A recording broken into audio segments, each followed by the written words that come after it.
रमल नजूम, लकीरों और हिंसों से गैब की बातों के दावे, दुनियावी मकासद के लिए चिल्ले, तवीज़ गंडे और फूंकों से बीमारियों के इलाज की शोबदाबाजियां, दूसरों के जिन निकालना और खुद मुअक्कलों पर मसल्लत के दावेदार, काहन, पुरोहत और इन जैसे पेशवा और जहलियत में डूबा इंसान खौफ और लालच के मारे सदियों से इस खेल में मशगूल।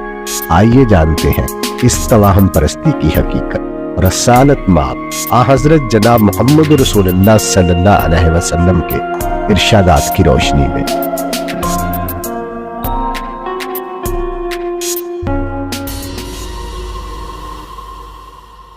बिस्मिल्लाहिर्रहमानिर्रहीम। अस्सलामु अलैकुम नाज़रीन। मुआविया बिन हकम सलमी रज़ी अल्लाह अन्हा से रवायत है, वो कहते हैं मैंने अर्ज किया, या रसूलल्लाह, हम जहलियत के ज़माने में बाज काम किया करते थे, उन्हीं में से ये भी था कि हम काहनों के पास जाया करते थे। नबी सल्लल्लाहु अलैहि वसल्लम ने फरमाया, लेकिन अब काहनों के पास मत जाया करो। कहते हैं कि मैंने कहा, हम बुरा शगुन भी लिया करते थे। आपने फरमाया, ये एक ख्याल ही होता है जो तुम में से किसी के दिल में गुजरता है, मगर तुम्हें ये किसी काम से रोके नहीं। मैंने अर्ज किया, हम में से कुछ लोग खत भी खींचते थे। इस पर नबी सल्लल्लाहु अलैहि वसल्लम ने फरमाया, एक नबी भी खत खींचा करते थे, जिसका खत उसके मुवाफिक हो जाए वो ये खत खींच ले। नाजरीन, इस रवायत में इल्म रमल का जिक्र है, जिसमें लकीरों और हिंसों के जरिए से गैब की बातें बताने का दावा किया जाता है। नाजरीन, रवायत में रसूलुल्लाह सल्लल्लाहु अलैहि वसल्लम ने खत खींचने पर जो तंबीह की है, उसका यही असलूब कुरान और हदीस में बाज दूसरे मकामात पर भी देख लिया जा सकता है। सूरह हज की आयत 15 में इसी की मिसाल है। मतलब यह है कि तुम में से कोई नबूवत के मनसब पर फाइज कर दिया गया है तो ये कर ले, इसलिए कि इस तरीके से गैब की खबरें बताने का मोजज़ा एक पैगंबर को दिया गया था, और मोजज़ात पैगंबरों ही को दिए जाते हैं। किसी दूसरे की तरफ से इस तरह के दावे महज औहाम है, जिनसे दूर ही रहना चाहिए। यहां ये वाज़िया रहे कि ये गालबन उसी तरह का मोजज़ा था जैसे मसीह अलैहिस्सलाम ने अपने बारे में फरमाया है कि मैं तुम्हें बता सकता हूं जो कुछ तुम खाकर आए हो और जो कुछ अपने घरों में जमा कर रखते हो। ज़ुहरी रवायत करते हैं कि मुझे याहिया बिन उरवा ने बताया कि उन्होंने उरवा से सुना, वो कहते थे कि सैयदा आयशा का बयान है कि कुछ लोगों ने रसूलुल्लाह सल्लल्लाहु अलैहि वसल्लम से काहनों के बारे में पूछा, तो आपने उनसे कहा वो कुछ नहीं है। सहाबा ने अर्ज किया, अल्लाह के रसूल, बाज औकात वो ऐसी बात भी तो कह देते हैं जो सच्ची साबित होती है। आपने वजाहत फरमाई, ये एक सच्चा कलिमा होता है जिसको जिन उचक लेता है और अपने दोस्त के कान में मुर्ग की तरह कर करके डाल देता है। इसके बाद ये काहन लोग उसमें 100 से ज्यादा झूठ मिला देते हैं। नाजरीन, काहनों के कान में जिन के इल्हामात का मंबा बिलअमूम जिन्नात ही होते हैं। नबी सल्लल्लाहु अलैहि वसल्लम की यह वजाहत अगर गौर कीजिए तो उन तमाम उलझनों को साफ कर देती है जो सूफियों और योगियों के यहाँ इस तरह की करामात देखकर लोगों के जहन में पैदा होती हैं। उम्मुल मोमिनीन सैयदा आयशा रवायत करती हैं कि मैंने रसूलुल्लाह सल्लल्लाहु अलैहि वसल्लम को सुना कि आपने फरमाया, फरिश्ते अनान में उतरते हैं और अनान एक बादल है, फिर वो उन कामों का जिक्र करते हैं जिनका फैसला आसमान में हो चुका होता है। यही मौका है जब शयातीन उधर कान लगाते और उसे सुन लेते हैं, फिर ये शयातीन काहनों को अलहाम कर देते और वो अपनी तरफ से उसके साथ मिलाकर 100 झूठ मजीद बोलते हैं। सफिया बिनते अबू अबैद से रवायत है, वो कहती है मैंने उमर बिन खत्ताब रजी अल्लाह अन्हा से सुना, वो बयान करते थे कि उन्होंने रसूलुल्लाह सल्लल्लाहु अलैहि वसल्लम को सुना कि आपने फरमाया, जो शख्स किसी नजूमी के पास जाए कि उससे कोई सवाल पूछे, उसकी 40 शब रोज की नमाजें कबूल नहीं की जाती। नाजरीन, इस रवायत से अंदाजा किया जा सकता है कि औहाम की पैरवी का मामला अल्लाह ताला के नजदीक कैसा सख्त है कि 40 रोज की नमाजें रद्द कर दी जाती हैं।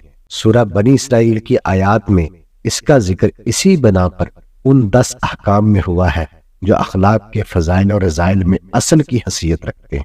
ज़ैद बिन खालिद जहनी से रवायत है कि रसूलुल्लाह सल्लल्लाहु अलैहि वसल्लम ने हुदैबिया में हमें सुबह की नमाज पढ़ाई। उसी रात बारिश हुई थी। نبی صلی اللہ علیہ وسلم جب نماز سے فارغ ہو گئے تو لوگوں کی طرف متوجہ ہوئے اور فرمایا تم جانتے ہو کہ تمہارے پروردگار نے کیا کہا ہے؟ صحابہ نے عرض کیا اللہ اور اس کا رسول بہتر جانتے ہیں۔ آپ نے فرمایا اللہ تعالیٰ کا ارشاد ہے کہ میرے بندوں میں سے کچھ نے میرے اوپر ایمان کے ساتھ صبح کی ہے اور بعض نے کفر کی حالت میں۔ سو جس شخص نے کہا کہ اللہ تعالیٰ کے فضل اور اس کی رحمت سے ہم پر بارش برسی وہ میرے اوپر ایمان لایا اور تاروں کا انکار کیا، اور جس نے کہا کہ فلاں تارے کی وجہ سے ہمارے اوپر بارش برسی اس نے میرے ساتھ کفر کیا اور وہ تاروں پر ایمان لایا۔ ناظرین، روایت سے واضح ہوتا ہے کہ اس طرح کے توہمات بالآخر شرک پر منتج ہوتے ہیں۔ نبی صلی اللہ علیہ وسلم نے اسی بنا پر ان کے بارے میں یہ تنبیہات فرمائی ہیں۔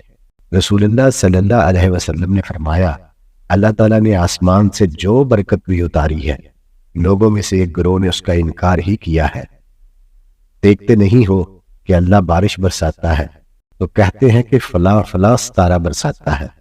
اکرمہ کہتے ہیں میں نے ابو ہریرہ سے سنا، وہ بیان کرتے ہیں کہ اللہ کے نبی صلی اللہ علیہ وسلم نے فرمایا اللہ تعالیٰ جب آسمان پر کسی چیز کا فیصلہ کرتا ہے تو فرشتے اس کی بات کے امتثال میں سراپا عاجزی ہو کر اپنے پر مارتے ہیں۔ یہ اس طرح کی آواز ہوتی ہے جس طرح چکنے پتھر پر کوئی زنجیر کھینچی جائے۔ پھر جب ان کے دلوں کی گھبراہٹ دور ہو جاتی ہے تو ایک دوسرے سے پوچھتے ہیں تمہارے پروردگار نے بھی کیا فرمایا ہے؟ وہ جواب میں کہتے ہیں اس نے حق ہی فرمایا ہے اور وہ بلند مرتبہ ہے، بڑی شان والا ہے۔ پھر کوئی چھپ کر سننے والا اس کو سن لیتا ہے اور یہ چھپ کر سننے والے اوپر نیچے ہوتے ہیں۔ سفیان نے اس کی صورت اپنے ہاتھ سے اس طرح سمجھائی کہ اس کو جکایا اور اس کی انگلیاں پھیلا دی۔ فرمایا وہ ایک اس بات کو سنتا ہے اور سن کر نیچے والے کو القاء کرتا ہے، پھر نیچے والا اس سے نیچے والے کو، یہاں تک کہ وہ اسے ساحر یا کاہن کی زبان پر القاء کر دیتا ہے۔ اس میں بارہا یہ بھی ہوتا ہے کہ القاء سے پہلے ہی شہاب ثاقب اسے پا لیتا ہے، اور یہ بھی ہوتا ہے کہ اس کے پہنچنے سے پہلے وہ اسے القاء کر دیتا ہے۔ پھر وہ کاہن اس کے ساتھ 100 جھوٹ خود بولتا ہے۔ چنانچہ کہا جاتا ہے کہ کیا فلاں فلاں دن اس نے ہمیں اس طرح کی بات نہیں کہی تھی؟ اس کا نتیجہ یہ ہوتا ہے کہ جو بات اس نے آسمان سے سنی تھی اس کی وجہ سے اس کی تصدیق ہو جاتی ہے۔ ناظرین، روایت میں جو باتیں بیان ہوئی ہیں ان کے بارے میں قرآن کی ہدایت ہے کہ کوئی شخص ان کی حقیقت کے در پہ نہ ہو، بلکہ اتنے علم پر اکتفا کرے جو اللہ نے از راہ عنایت دے دیا ہے، اس لیے کہ اس کا لازمی نتیجہ دلوں کا زیغ ہے، جس سے ہر بندہ مومن کو اپنے پروردگار کی پناہ مانگنی چاہیے۔ ابن عباس رضی اللہ عنہ سے روایت ہے کہ نبی صلی اللہ علیہ وسلم کے انصاری صحابہ میں سے ایک شخص نے مجھے بتایا کہ ہم ایک رات نبی صلی اللہ علیہ وسلم کے ساتھ بیٹھے ہوئے تھے کہ ایک ستارہ ٹوٹا اور روشنی پھیل گئی۔ رسول اللہ صلی اللہ علیہ وسلم نے یہ دیکھا تو ان سے کہا زمانہ جاہلیت میں جب اس طرح تارے ٹوٹتے تھے تو تم کیا کہتے تھے؟ صحابہ نے عرض کیا اللہ اور اس کا رسول بہتر جانتے ہیں، ہم تو یہی کہا کرتے تھے کہ آج رات کوئی بڑا آدمی پیدا ہوا یا دنیا سے رخصت ہو گیا ہے۔ رسول اللہ صلی اللہ علیہ وسلم نے اس پر فرمایا پھر جان لو کہ ستارے نہ کسی کی موت پر ٹوٹتے ہیں نہ زندگی پر، بلکہ ہمارا پروردگار جس کا نام بڑا بلند اور بڑی برکت والا ہے جب کسی معاملے کا فیصلہ کرتا ہے تو فرشتے جو عرش کو اٹھائے ہوئے ہیں اس کی تسبیح کرتے ہیں، پھر وہ فرشتے تسبیح کرتے ہیں جو ان کے قریبی آسمان پر ہے، یہاں تک کہ تسبیح کی آواز ہمارے قریبی آسمان والوں تک پہنچ جاتی ہے۔ پھر وہ فرشتے جو حاملین عرش سے قریب ہیں ان سے پوچھتے ہیں کہ تمہارے پروردگار نے بھی کیا فرمایا تھا؟ اس کے جواب میں وہ انہیں اللہ کا فرمان سناتے ہیں۔ راوی کا بیان ہے کہ پھر اس طرح ایک آسمان والے دوسروں سے پوچھتے چلے جاتے ہیں یہاں تک کہ وہ بات ہمارے قریبی آسمان تک پہنچ جاتی ہے۔ یہی وہ جگہ ہے جہاں سے جنات بھی کوئی بات چھپ کر سن لیتے ہیں اور آگے اپنے دوستوں کو القاء کر دیتے ہیں۔